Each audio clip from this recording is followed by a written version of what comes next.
टिकरहटी गांव में एक गरीब लकड़हारा मनोहर अपनी पत्नी निर्मला के साथ रहता था। सुबह की धूप धीरे धीरे घर की सरहद पर फैल रही थी। मिट्टी का छोटा सा घर चूल्हे की हल्की सी आग से गर्म था। लोहे की कड़ाही में थोड़ी सी सब्जी उबल रही थी और बाहर से पेड़ों की लकड़ियां रखी थीं।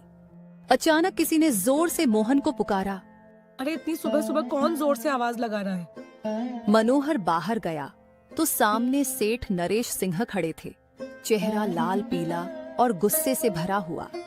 सेठ नरेश सिंह बहुत लालची और चालाक आदमी था। वह लोगों से कड़ा ब्याज वसूलता था। मनोहर, तेरी हरकतें बस बहुत हो गईं। मेरे पैसे कहाँ हैं? सेठ जी, कल ही तो मैंने आपको पूरी रकम लौटा दी थी और हिसाब बराबर कर लिया था। मैंने आपके पुराने कर्ज भी चुका दिए थे। देर की वजह से तेरा ब्याज बढ़ गया है। अब वो उधार तुझे 5 गुना ब्याज के साथ लौटाना होगा। 5 गुना? सेठ जी, यह तो अन्याय है। मैंने मेहनत करके जो पैसे चुकाए थे वे चुकता कर दिए थे। मैं सिर्फ एक गरीब लकड़हारा हूं। इतना भारी ब्याज मैं कैसे दे पाऊंगा? ज्यादा बहस मत कर। अगर पैसा नहीं दिया तो तेरे घर का ताला तोड़कर बर्तन कपड़ा सब उठा ले जाऊंगा। तेरी लकड़ी की गाड़ी भी बेच दूंगा। सेठ जी, गरीबों का खून चूसकर आपको क्या मिलेगा? हमारे साथ ऐसा मत कीजिए। मैं इतना भारी ब्याज नहीं दे पाऊंगा। पैसे तो तुझे देने ही पड़ेंगे। मैं देख लूंगा तुझे। याद रखो मनोहर, नरेश सिंह से पंगा लेना आसान नहीं है। सेठ नरेश गुस्से में चले जाते हैं। जाते जाते वह अपने नौकर को पीठ पीछे बुलाकर कहता है, इस गरीब लकड़हारे की इतनी हिम्मत! मुझे ना बोलकर इसने बड़ी गलती कर दी। इसे तो सबक सिखाना पड़ेगा ताकि गांव के बाकी गरीब भी डर के साए में रहें। बताइए मनोहर, ये जिंदगी कब बदलेगी? रोज रोज 2 वक्त की रोटी के लिए जूझना पड़ता है। कभी मन करता है घर की टूटी छत ठीक करवा दूं, तो कभी सोचती हूँ कि हमारे पास भी अच्छे कपड़े हों। लेकिन लगता है किस्मत ने हमें बस तंगी ही दी है। पर मैं क्या करूं? जंगल में लकड़ियां कम है, बारिश वक्त पर नहीं होती, ऊपर से सेठ का कर्ज भी सिर पर है। मैं दिन रात मेहनत करूं तब हमारे हिस्से में यही नमक रोटी आती है। मेहनत? हाँ, मेहनत तो आप करते हैं, लेकिन भगवान हमारी सुनते ही कहाँ हैं। लगता है जैसे भाग्य ने हमें इसी गरीबी में सड़ने के लिए भेजा है। इतना कहकर निर्मला रसोई के अंदर चली जाती है। कमरे में सन्नाटा था। मनोहर ने मन ही मन ठान लिया, आज जंगल में चाहे जान निकल जाए, पर घर लौटकर कुछ ऐसा लाऊंगा जिससे निर्मला के चेहरे पर मुस्कान आ जाए। सुबह के वक्त मनोहर जंगल की तरफ जाने के लिए घर से निकल जाता है। कुछ देर चलने के बाद रास्ते में मंदिर के सामने पंडित जी दिखते हैं। मंदिर में उस वक्त पुजारी ही सफाई कर रहे थे। प्रणाम पंडित जी, कैसे हैं आप? तबीयत ठीक है ना आपकी? हाँ बेटा, सब अच्छा है। भगवान का आशीर्वाद हमेशा तुझ पर बना रहे। मनोहर पुजारी से नम्रता से बात करके अपने जंगल और लकड़ियों के लिए निकल जाता है। शाम को बैठे सेठ नरेश अपने नौकर को कहते हैं, अरे कालू, सुन, मंदिर के गहनों को देखकर मेरा जी ललचा गया है। रात को मंदिर में जो सोने चांदी के गहने हैं वो मेरे गोदाम में होने चाहिए। सेठ जी, यह तो पाप का काम होगा। भगवान के घर से गहने चुराना ठीक नहीं होगा। मूर्ख, भगवान को क्या जरूरत है गहनों की? असली भगवान तो पैसा है, और पैसा इंसान के हाथ में अच्छा लगता है। पर अगर गांव वालों को पता चल गया तो? अरे कालू, चोरी हम करेंगे और इल्जाम किसी और पर लगेगा। पता है किस पर? उस गरीब मनोहर पर। आज उसकी और उसकी बीवी की जुबान बहुत ज्यादा चल रही थी। मनोहर तो रोज मंदिर के पास से ही अपने जंगल और लकड़ियों के लिए जाता है ना? हाँ, हम इसी बात का फायदा उठाएंगे। सबको लगेगा कि उसी ने चोरी की। गांव वाले पहले ही उसे तिरछी नजरों से देखते हैं। बस आज रात ही हम अपना काम कर देंगे और सुबह हंगामा हो जाएगा। तू बस ध्यान रख, कोई गलती नहीं होनी चाहिए। आधी रात को हम मंदिर में घुसेंगे, गहने उठाएंगे और अपने गोदाम में छुपा देंगे। सुबह मैं खुद शोर मचाऊंगा और मनोहर का नाम लूंगा। कालू डरते डरते सिर हिलाता है और अपने सेठ की बात मान लेता है। रात का समय था। गांव में हर तरफ सन्नाटा था। बस कहीं कहीं कुत्तों के भौंकने की आवाजें सुनाई दे रही थीं। सेठ नरेश लालच में अंधा होकर अपने नौकर से मंदिर में चोरी करवाता है। पास ही अंधेरे में एक काली बिल्ली म्याऊं करके गुजरती है, जैसे इस पाप की गवाही दे रही हो।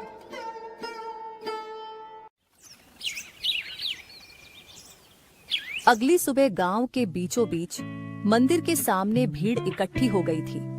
हर कोई जोर जोर से बातें कर रहा था। माहौल में घबराहट और गुस्से की गूंज थी। अरे ये क्या हो गया? मंदिर के सारे सोने चांदी के गहने रातों रात गायब हो गए। इतना बड़ा अपशकुन हो गया कि भगवान के गहने चुरा ले गया कोई। यह तो बहुत बुरी बात है। इसी बीच मनोहर रोज की तरह अपने जंगल की तरफ जाने के लिए उसी रास्ते से गुजर रहा था। भीड़ देखकर वह रुक गया और पास आ गया। अरे क्या हुआ भाई लोग? इतनी सुबह सुबह ये भीड़ किस बात की है? अरे मनोहर, तूने सुना नहीं? मंदिर में चोरी हो गई। भगवान के सारे गहने कोई उठा ले गया। भीड़ में खड़ा सेठ नरेश सिंह, जो असल में चोरी करने वाला था, मासूम बनकर खड़ा था। पंडित जी, आप बताइए, कल रात तक तो गहने मंदिर में थे, फिर अचानक कौन ले गया? आपने मंदिर के आसपास किसी को आते जाते देखा है? आपको किसी पर शक है क्या? सेठ जी, कल तक सब कुछ ठीक ठाक था। मंदिर के पास से कई लोग गुजरते हैं। अरे पंडित जी, जमाना खराब है। आदमी की नीयत कब बदल जाए कौन जानता है। और वैसे भी जिसने किया है वह मुंह से कभी मानेगा नहीं। मैंने अपनी आंखों से देखा है। रात को जब मैं अपने काम से लौट रहा था, मनोहर मंदिर के पास चुपके चुपके घूम रहा था। यह क्या कह रहे हो आप लोग? मैंने कोई चोरी नहीं की है। मुझ पर इतना बड़ा पाप मत डालो। यह गरीब आदमी है, पैसों की तंगी में है, ये कर भी सकता है। ये लोग मुंह पर अच्छे बनते हैं, लेकिन अंदर क्या होता है कोई नहीं जानता। अरे भगवान से डरिए आप लोग। हमने कुछ नहीं किया। हम गरीब जरूर हैं, लेकिन चोर नहीं। मनोहर ने बार बार सफाई देने की कोशिश करता रहा, पर किसी ने उनकी सुनी नहीं। गांव वालों, अब तो सब साफ है। मंदिर के गहने चुराने वाला यही मनोहर है। ऐसे आदमी को हमारे गांव में रहने का कोई हक नहीं। चोरी करने वाले की सजा एक ही, गांव से निकाल दो। अगर इसने मंदिर में चोरी की है तो ये भगवान का भी अपराधी हुआ। इसे यहीं रहने देंगे तो कल हमारे घरों से भी चीजें गायब हो जाएंगी। आप सब क्यों नहीं समझते? मैं निर्दोष हूं। मैंने कोई चोरी नहीं की। मैं तो रोज की तरह अपने जंगल जा रहा था। मुझ पर इतना बड़ा इल्जाम मत डालिए। मनोहर ने बार बार सफाई देने की कोशिश करता रहा, पर किसी ने उनकी सुनी नहीं। आखिरकार गांव वालों के कहने पर मनोहर और निर्मल को घर छोड़ना पड़ा। गांव के बाहर टूटे फूटे झाड़ियों और कांटेदार पेड़ों के बीच एक पुरानी झोपड़ी मिली। वहां मजबूरी में उनकी नई झोपड़ी बन गई। सुनिए जी, ये जगह कितनी सुनसान है, खाने को कुछ नहीं। हम क्या करेंगे? क्या करें निर्मला? जब अपना गांव ही हमें ठुकरा दे तो कहीं और सहारा ढूंढना पड़ेगा। पर मैं यह नहीं मानता कि यही हमारी किस्मत है। दिन ढल गया। निर्मला रो रो कर सो गई। मनोहर पूरी रात जाग कर सोचता रहा। सुबह मनोहर उठकर देखा, निर्मला भूख और थकान से और भी कमजोर दिख रही थी। निर्मला, तुम यहीं आराम करो। मैं कुछ खाने का इंतजाम करके आता हूँ। फिर दूसरे गांव से होते हुए जंगल जाऊंगा और काम कराऊंगा। दरवाजा अंदर से बंद कर लो और चैन से आराम करना। इतना कहकर मनोहर जंगल की ओर चल पड़ा। मनोहर ने निर्मला को पास की नदी से पानी और कुछ फल लाकर दिए। फिर वह दूसरे गांव से होते हुए अपने जंगल की तरफ जाने लगा। अचानक घने पेड़ों के बीच से एक साधु बाबा दिखते हैं। उनकी लंबी सफेद दाढ़ी, साधारण वस्त्र और आंखों में गहरी शांति उन्हें अलग ही आभा दे रही थी। बेटा, तू कौन है? तेरे चेहरे पर चिंता की रेखाएं साफ दिख रही हैं। बाबा, मैं इसी गांव का रहने वाला हूं, लेकिन अब गांव वालों ने मुझे निकाल दिया है। सब लोग मुझ पर चोरी का झूठा इल्जाम लगा रहे हैं। मैंने कोई चोरी नहीं की। मनोहर साधु बाबा को पूरी कहानी सुनाता है। सेठ का कर्ज, गांव वालों का इल्जाम और मंदिर से चोरी की घटना। बेटा, तेरी आंखों में छल नहीं है। तू सच्चा और साफ दिल का इंसान है। तेरी पीड़ा मैं समझ सकता हूँ। यह दुनिया अक्सर गरीब और ईमानदार पर झूठा इल्जाम लगा देती है, पर चिंता मत कर, भगवान न्याय करते हैं। असली चोर जल्द ही सामने आएगा। यह मेरा आशीर्वाद है। पर बाबा, कैसे? सब मुझे ही दोषी मान रहे हैं। हम यहां भूखे प्यासे हैं। कोई मेरी बात सुनने को तैयार नहीं है। मैं कैसे साबित करूं कि मैं निर्दोष हूं? इस जंगल में एक श्रापित जानवर रहता है। उसने अपनी आंखों से असली चोर को देखा है। वही तुझे सच तक पहुंचने में मदद करेगा। पर ध्यान रहे, उस जानवर को ढूंढना आसान नहीं है। उसके पास जाना होगा, उसका विश्वास जीतना होगा, तभी वह तेरी मदद करेगा। मनोहर ने सांस गहरी ली। उसके भीतर एक नई उम्मीद जगी कि चाहे रास्ता कितना भी कठिन हो, सच और न्याय की ओर बढ़ना ही उसकी तकदीर बदल सकता है। उसने साधु बाबा को प्रणाम किया और धीरे धीरे जंगल की गहराई में कदम बढ़ाए, तैयार होकर उस रहस्यमयी श्रापित जानवर से मिलने के लिए। श्रापित जानवर बाबा, वह कौन है? मैं उसे कैसे ढूंढूं? यहाँ जंगल में तो बहुत से जानवर हैं। वह एक श्रापित काली बिल्ली है। सच यह है कि उसकी आंखों ने वह दृश्य देखा है जो किसी और ने नहीं देखा। जा बेटा, उस जानवर को ढूंढ और उससे मदद मांग। वो बिल्ली तेरी जिंदगी बदल देगी। भगवान तेरा साथ देंगे। साधु बाबा आशीर्वाद देकर अचानक गायब हो गए। मनोहर समझ गया कि यह भगवान की लीला है। वह तुरंत ही बाबा के बताए अनुसार उस काली बिल्ली को ढूंढने के लिए जंगल में निकल पड़ा। जंगल का सन्नाटा, पत्तों की सरसराहट, मनोहर थका, भूखा प्यासा, पर उम्मीद के सहारे इधर उधर भटकता रहा। उसने पूरा जंगल छान मारा, पर बिल्ली कहीं नहीं मिली। दिन ढलने को आया। अचानक उसकी नजर एक काली बिल्ली पर पड़ी। उसकी चमकती आंखें दो अंगारों जैसी जगमगा रही थीं। ओ बिल्ली रानी, क्या तुम वही हो जिसके बारे में साधु बाबा ने कहा था? क्या तुमने उस रात देखा था? असली चोर कौन है? मां बिल्ली, क्या तुम मेरी मदद करोगी? मुझ पर झूठा इल्जाम लगाकर गांव से निकाल दिया गया है। क्या तुम सच जानती हो? बिल्ली ने उसकी आंखों में देखा। मनोहर का साफ दिल और अच्छी नियत देखकर उसे सब समझ आ गया। अचानक बिल्ली की आंखों से एक अजीब सी चमक निकली और वह इंसानी आवाज में बोली, मनोहर, तुम्हारे साथ बहुत बड़ा अन्याय हुआ है। मंदिर के गहने तुमने नहीं चुराए। असली चोर तुम्हारे गांव का सेठ नरेश और उसका नौकर कालू है। दोनों ने मिलकर मंदिर से गहने चुराए और चोरी का इल्जाम तुम्हारे सिर पर डाल दिया ताकि कोई शक न करे। सेठ जानता था कि तुम गरीब हो और तुम्हारे पास कोई सबूत नहीं होगा, इसलिए उसने चालाकी से तुम्हें बलि का बकरा बना दिया। क्या गांव का सेठ वही जो हमेशा धर्म और दान की बातें करता है, और उसका नौकर भी सब झूठ बोल रहे हैं? लोग मेरी ईमानदारी पर शक कर रहे हैं और असली अपराधी चैन से सो रहा है। मां बिल्ली, अब मैं क्या करूं? समय आने दो मनोहर, सच को कोई दबा नहीं सकता। मैं तुम्हारी मदद करूंगी। तुम मुझे कल गांव लेकर चलो। वहां जाकर सबको सारी सच्चाई बताऊंगी और तुम्हें निर्दोष साबित करूंगी। मनोहर को बिल्ली की बातें सुनकर राहत मिली। वह घर जाकर निर्मला को पूरी बात बताता है। अगली सुबह मनोहर और निर्मला बिल्ली को लेकर गांव पहुंचते हैं और सबको बुलाते हैं। आप सबने मुझे चोर बोलकर गांव से निकाल दिया, पर असली चोर अभी भी गांव में ही बैठा है। आज मेरे पास एक गवाह है जो मुझे निर्दोष साबित करेगा। गांव वालों, सुनो, असली चोर मनोहर नहीं है। मैंने अपनी आंखों से देखा है।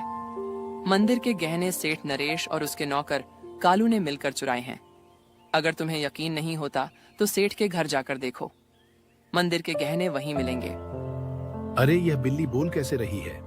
चलो हम जाकर देखते हैं सेठ के घर गहने हैं या नहीं। वैसे भी सेठ ही हमें हमेशा धोखा देता रहा है। बिल्ली की बातें सुन सब चौंक गए और गांव के कुछ लोग सेठ नरेश के घर गए। वहां जाकर उन्हें गहने मिल गए। अब पूरे गांव में चर्चा होने लगी। सेठ चोर है, सेठ चोर है, लोग बोलने लगे। अरे नहीं नहीं, मैं चोर नहीं हूँ। ये सब मेरे नौकर कालू की करतूत है। मैंने तो कुछ नहीं देखा। झूठ मत बोलिए सेठ जी, आप हमेशा ब्याज में 4 गुना पैसे वसूलते हो। अब चोरी भी करवा रहे हो।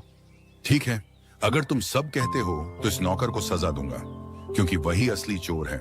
मुझे इसके बारे में कुछ पता नहीं था। सेठ नरेश ने सारे गहने मंदिर में वापस रखवा दिए। अब गांव में उसकी कोई इज्जत नहीं रही। पूरा गांव मनोहर से माफी मांगने लगा। लोगों को अपनी गलती का एहसास हुआ। उन्होंने पूरे आदर और सम्मान के साथ मनोहर और निर्मला को गांव वापस बुलाया। बहुत पुराने समय की बात, अमृतपुर नामक गांव में हरपाल नाम का एक किसान रहा करता था। वह बहुत गरीब था। सामान के नाम पर उसके पास एक टूटी फूटी कुल्हाड़ी और जानवरों के नाम पर एक मरियल लंगड़ा घोड़ा और एक गधा था। किसी तरह वह अपनी इकलौती बेटी के साथ अपना बुढ़ापा गुजार रहा था। एक दिन किसान ने अपने लंगड़े व मरियल घोड़े पर लकड़ी का गट्ठर लादा और अपनी बेटी से बोला, बेटी, मैं बाजार जा रहा हूँ, शाम तक लौट कर आऊंगा। यदि मेरी सारी लकड़ियाँ बिक गईं, तो तुम्हारे लिए कोई सुंदर सी वस्तु जरूर ले आऊंगा। आपकी इच्छा पूरी हो।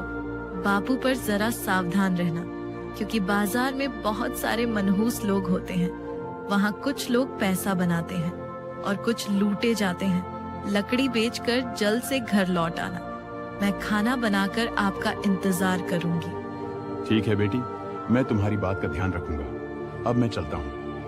किसान हरपाल व मरियल घोड़े को लेकर बाजार की ओर रवाना हो गया। कुछ देर बाद बाजार में पहुंचकर एक तरफ खड़ा हो गया और ग्राहकों को आवाज लगाने लगा, लकड़ियाँ ले लो, सूखी सूखी लकड़ियाँ ले लो। काफी देर के बाद एक धनी आदमी की दृष्टि उस किसान के ऊपर पड़ी। अरे वाह, इस फटीचर बूढ़े को तो आसानी से ठगा जा सकता है। वैसे भी वह शक्ल से ही जन्मजात मूर्ख लगता है। यह सोचकर वह धनी आदमी किसान के पास पहुंचकर बोला, ओ किसान, सारी लकड़ियां बेचनी है क्या? बिल्कुल बेचनी है हुजूर, लेकिन कीमत क्या दोगे? तुम ही बताओ, क्या कीमत चाहते हो? 2 चांदी के सिक्के। 2 चांदी के सिक्कों का सौदा महंगा है। खैर, क्या तुम लकड़ियां जिस हालत में हैं उसी हालत में बेचोगे? बेच दूंगा हुजूर, भला इसमें मुझे क्या एतराज हो सकता है? तब ठीक है, ये लो चांदी के 2 सिक्के और अपने मरियल घोड़े को लेकर जल्दी से मेरे पीछे पीछे चलो। बहुत अच्छा हुजूर, ठीक है, चलिए। सिक्का लेने के बाद किसान हरपाल अपने घोड़े को लेकर धनी के पीछे चल पड़ा। बड़ी किस्मत से आज कमाई अच्छी हुई है, ये सोचते हुए धनी के पीछे चला जा रहा था। कुछ देर बाद धनी किसान को लेकर अपने घर पहुंचा। लकड़ियां यहीं छोड़ दो और तुम घर चले जाओ। अब जैसी हुजूर की आज्ञा। कहकर किसान ने जैसे ही घोड़े से लकड़ियां उतारने की कोशिश की, तब रुक जाओ हरपाल, ये तुम क्या कर रहे हो? हुजूर, मैं तो घोड़े से लकड़ी उतार रहा था ताकि घोड़े को ले जा सकूं। अरे बदमाश, क्या तुझे सौदे की शर्त याद नहीं जो तूने लकड़ियां बेचते समय मुझसे मंजूर की थी? कैसी शर्त हुजूर? मैं कुछ समझा नहीं। मैंने तो आपको 2 चांदी के सिक्के के बदले सारी लकड़ियां बेची हैं। सारी लकड़ियां ही नहीं, बल्कि सिक्के के बदले तूने मुझे अपना घोड़ा भी बेचा है। क्या तूने इस शर्त पर लकड़ियां बेचना स्वीकार नहीं किया था कि लकड़ियां जिस हालात में हैं उसी हालत में बेचेगा? धनीनाथ की बात सुनकर हरपाल के होश उड़ गए। हुजूर, आप यह क्या कह रहे हैं? शर्त के मुताबिक अब यह घोड़ा मेरा है, तुझे अपनी कीमत मिल चुकी है, इसलिए तू यहाँ से चलता बन। नहीं नहीं, ऐसा मत कहिए हुजूर, मैं गरीब आदमी हूँ, बर्बाद हो जाऊंगा। किसान बहुत गिड़गिड़ाया, लेकिन धनी ने उसकी एक न सुनी, बल्कि उसने आसपास के लोगों को भी इकट्ठा कर लिया। देख लो भाइयों, इस किसान की चालाकी, पहले सौदा किया और अब मुकर रहा है और सीना जोरी कर रहा है। क्या यह रहम करने योग्य है? नहीं नहीं, बिल्कुल नहीं। फिर इस गुस्ताख के साथ क्या व्यवहार करना चाहिए? भैया मेरी मानो तो इसे सरपंच जी के पास ले चलो। हाँ हाँ, यही ठीक रहेगा। लोगों के कहने पर धनी व्यक्ति ने किसान को सरपंच जी के पास ले गया। जो कि उस धनी का घनिष्ठ मित्र था, और उसने सरपंच को सारा किस्सा सुनाया। सारी बात सुनकर सरपंच जी ने अपने मित्र के पक्ष में ही फैसला सुनाया। लकड़हारे को अपने सामान की पूरी कीमत मिल चुकी है और उसने ग्राहक की शर्त मानी है, इसलिए दोष इसी का है। अब घोड़े पर उसका कोई अधिकार नहीं है। ओ, यहाँ भी मुझे न्याय नहीं मिला।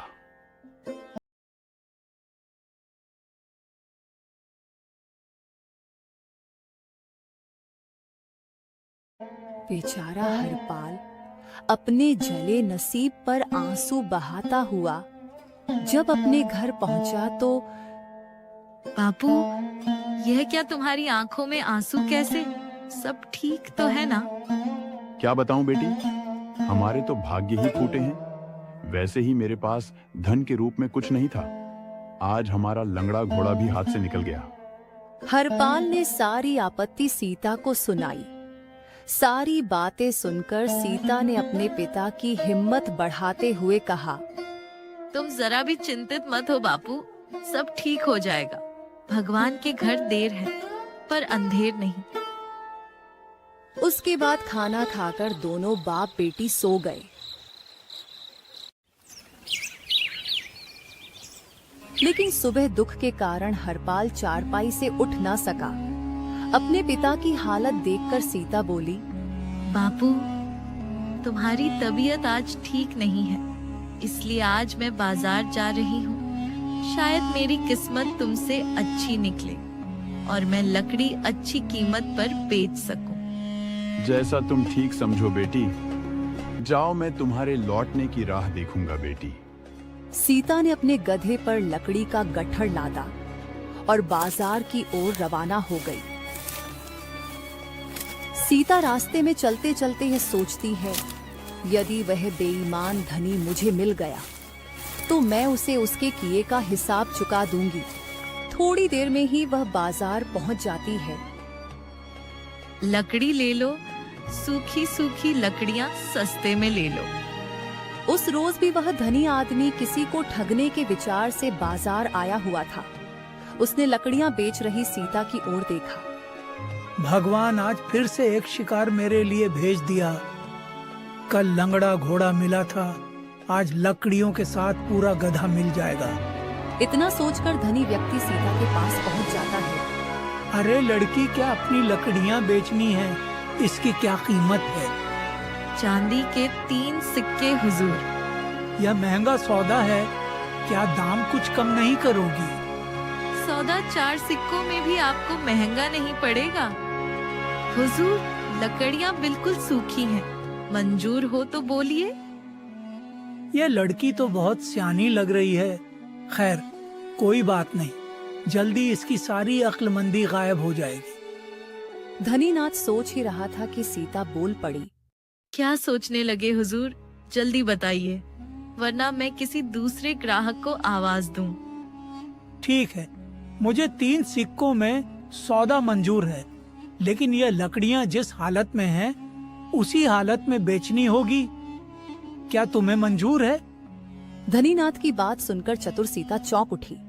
तो ये वही बेईमान धनी आदमी है। आज इसकी खैर नहीं, ऐसा बदला लूंगी कि जीवन भर याद रखेगा।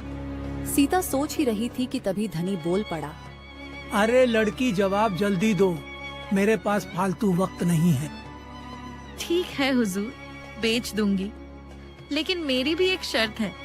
वह यह कि आप भी मुझे पैसे उसी हालत में देंगे जिन हालत में वे होंगे। सीता की बात सुनकर धनी मन ही मन चौंक उठा, लेकिन फिर किसी विचार के आते ही मुस्कुराता हुआ बोला, ठीक है, मुझे तुम्हारी शर्त मंजूर है। देर ना करके अपने गधे को मेरे पीछे पीछे लेकर चलो। सीता भी अपने गधे को सेठ के पीछे पीछे लेकर चलने लगी। सीता अपने मन में सोचती है, बेईमान कहीं का अपने आप को बड़ा होशियार समझ रहा है। जब वास्तविकता सामने आएगी तो खून के आंसू रोएगा।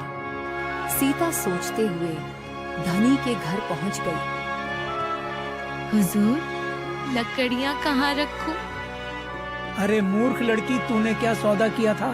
शर्त भूल गई क्या? बिल्कुल भूल चुकी हुजूर। लाइए, अब मुझे भी मेरी कीमत दे दीजिए। जरूर, जरूर लो। संभालो अपने सौदे के 3 सिक्के। ठहरो हुजूर, यह आप क्या कर रहे हैं? सौदे के हिसाब से आपने लकड़ियां जिस हालत में थी उसी हालत में खरीदी, और लकड़ियों के साथ साथ मेरा गधा भी आपको मिल गया।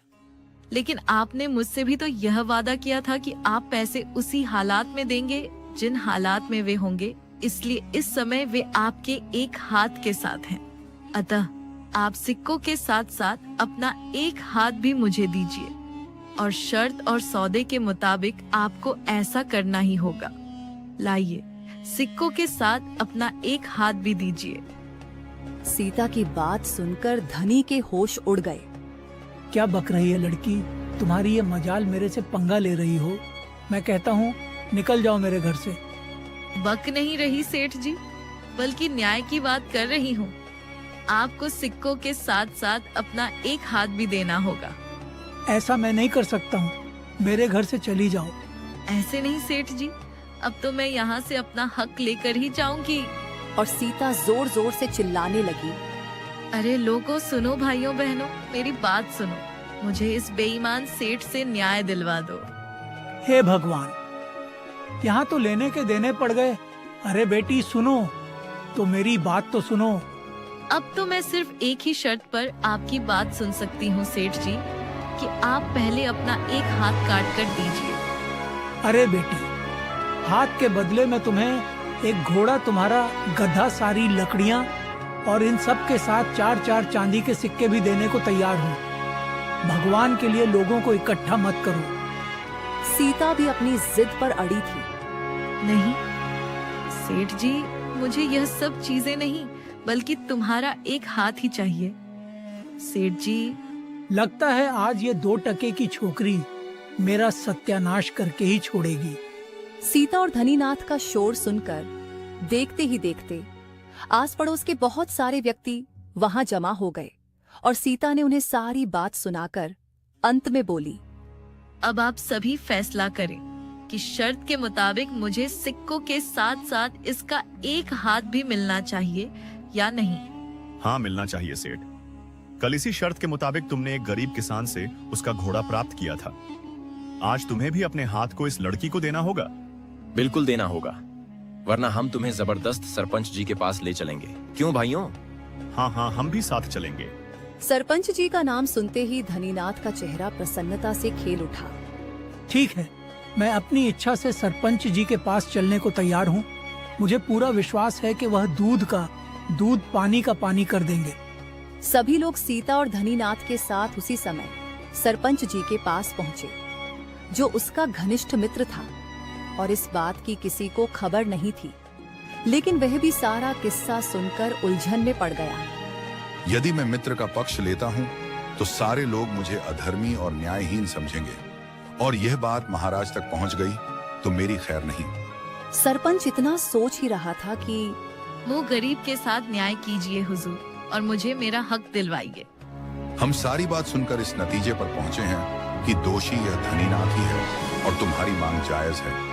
लेकिन बेटी, तुम एक इंसान का हाथ लेकर क्या करोगी? यदि मेरी मानो तो हाथ के बदले जो कुछ भी धनीनाथ दे रहा, उसके अतिरिक्त 5 चांदी के सिक्के और ले लो। नहीं सरपंच साहब, मुझे तो शर्त के मुताबिक इसका एक हाथ ही चाहिए। सरपंच ने सीता को बहुत समझाया। ठीक है हुजूर, यदि आप कहते हैं तो मैं 50 सोने के सिक्कों के बदले अपना दावा वापस ले सकती हूँ।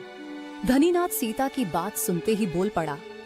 नहीं हुजूर, मैं इसकी यह मांग स्वीकार नहीं कर सकता। यह कीमत बहुत ज्यादा है हुजूर।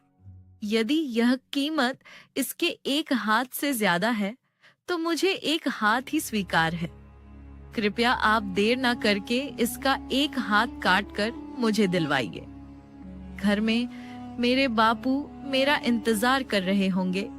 बेचारा सरपंच जी अपने मित्र के बचाव के लिए कुछ नहीं कर पाया।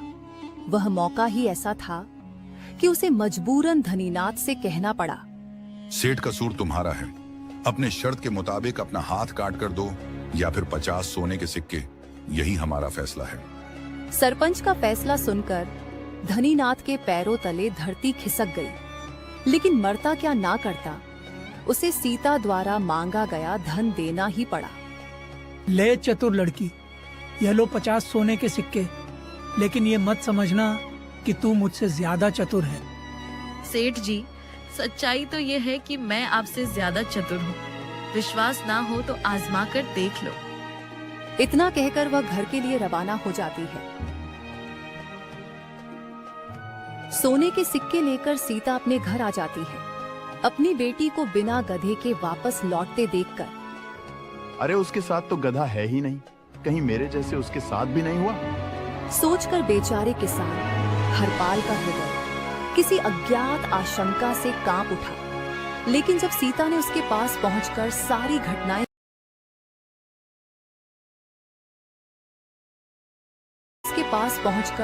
घटनाएं सुनाई और 50 सोने के सिक्के दिखाए, तो किसान की खुशी का ठिकाना न था। हरपाल खुशी से बोल पड़ा, मेरी प्यारी बच्ची, मैं आज तक नहीं जान पाया था, मेरी बेटी इतनी समझदार और बड़ी हो गई है। बाबा, आप बेकार में चिंता कर रहे थे। मैंने वही किया जो मुझे सही लगा। अरे वाह, मेरी बेटी तो कमाल कर गई। तूने तो पूरे परिवार की किस्मत ही बदल दी। आपकी सीख ही काम आई बाबा। आपने हमेशा कहा था, अकल से बड़ा कोई धन नहीं होता। सच कहती है बेटी, लेकिन आज तूने ये बात मुझे ही वापस समझा दी। मुझे गर्व है तुझ पर। बस बाबा, आपकी खुशी ही मेरे लिए सबसे बड़ा इनाम है। इसी तरह खुशी खुशी सीता और हरपाल साथ रहने लगे और पैसे से खेत लेकर खेती शुरू कर दी। ऐसे ही वह सवेरे सवेरे दोनों बाप बेटी निकल जाते और खेत में जाकर काम करते थे।